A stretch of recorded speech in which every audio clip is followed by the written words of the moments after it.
Hammaga assalomu alaykum. Sizlar bilan Zeyd Jaloliddinov va bugungi bizning videoroligimizda Dream League Soccer 2026 o'yinida birinchi yozgi yangilanish haqida tahlil qilamiz. Albatta do'stlar, videoni boshlashdan oldin videoroligimizga like bosib qo'yib, kanalimizga esa obuna bo'lib qo'yinglar. Biz esa videoroligimizni boshladik. Xo'sh do'stlar, bu safargi tahlil qanaqa bo'ladi?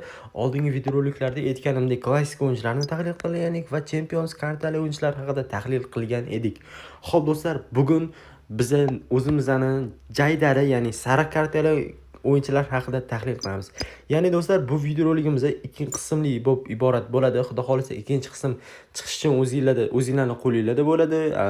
Sizlardan aktiv, mendan esa kontent. Xo'p do'stlar, bu videoroliklarda reytingi oshadigan, reytingi ko'tariladigan futbolchilar haqida tahlil qilamiz. Men o'zimda shu 2 minutlik video qo'yib beraman hozir sizlarga. Video davomida ko'rasizlar bo'ladi. Bemalol masalan misol tariqasida aytaman, Yamal 88 bo'lishi mumkin. Yamalni sotib olib, yozgi yangilanishdan keyin bemalol 88 reytingli Yamalni sotib olib, full qilsalar bo'ladi. Lekin Yamal 88 bo'lmaydi hali beri. Prosta misol tariqasida aytdim-da sizlar uchun.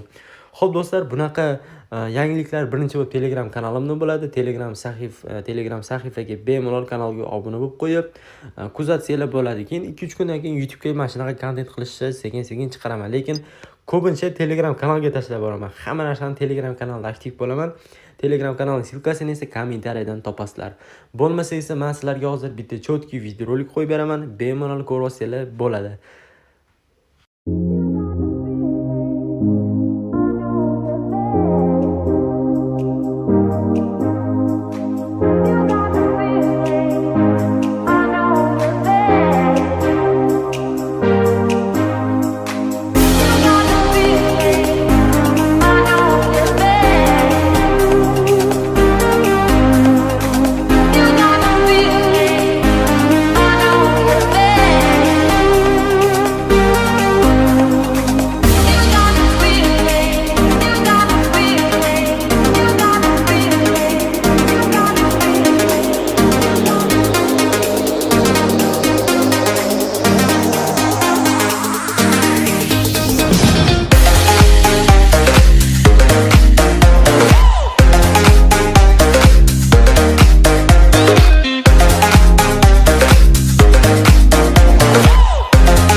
Xo'p do'stlar, mana videorolikni ham ko'rib oldinglar.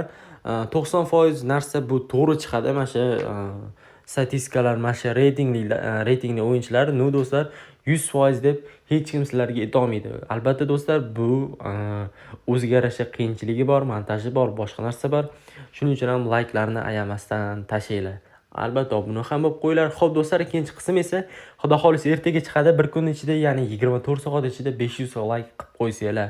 500 likedan keyin esa ikkinchi qismni qo'yaman. Ya'ni do'stlar, ikkinchi qismda reytingi tushadigan futbolchilar haqida gaplashamiz. Eng kerakli narsa albatta sizlarning aktivinglar, mendan esa kontent. Xo'p do'stlar, keyin yangilanish qachon deyishinglar mumkin. Yangilanish 700 like yoki 1000 like deb o'tirmayman, chunki 1000 like dan ham sizlarning aktivingizni bilaman. Hamma like bossa bemalol oshirib tashlaysizlar. Hozir o'zida aytib qo'yaman. 29-may ofitsialniy DLSda yozgi yangilanish keladi va 29-may bizga где-то 30-may kelishi mumkin. Yoki 1-iyun yoki 31-may bormi yo'qmi bilmadim, lekin kalendar qaraganim yo'q. Balki 29-may ham kelib qolar. Bizga где-то shu obeddan keyin keladi, o'zi bilasizlar 5:30 4:30lardan keyin ko'pincha. Birinchi bo'lib keyin iPhone'larga keladi, iOS'larga keladi. iOS'larning shoxi bor. iOS'lar shunaqa zo'r telefon deb aytolmayman, hazil hammasi. iOS просто shartnomasi bor-da dolosini. Xo'p, qaranglar, masalan, Season Pass $2 sizlarda Android bo'lsa $5 chiqadi adashmasam. Shuning uchun ham menimcha shu sal ertaroq kelishi mumkin shartnomasi bo'lgani uchun ham 1-2 soat, 1 kunmi, 2 kunmi iOS'ga. Lekin hammaga keladi, unaqa telefon ajratish emas, просто hazil tariqasida aytdim sizlar uchun.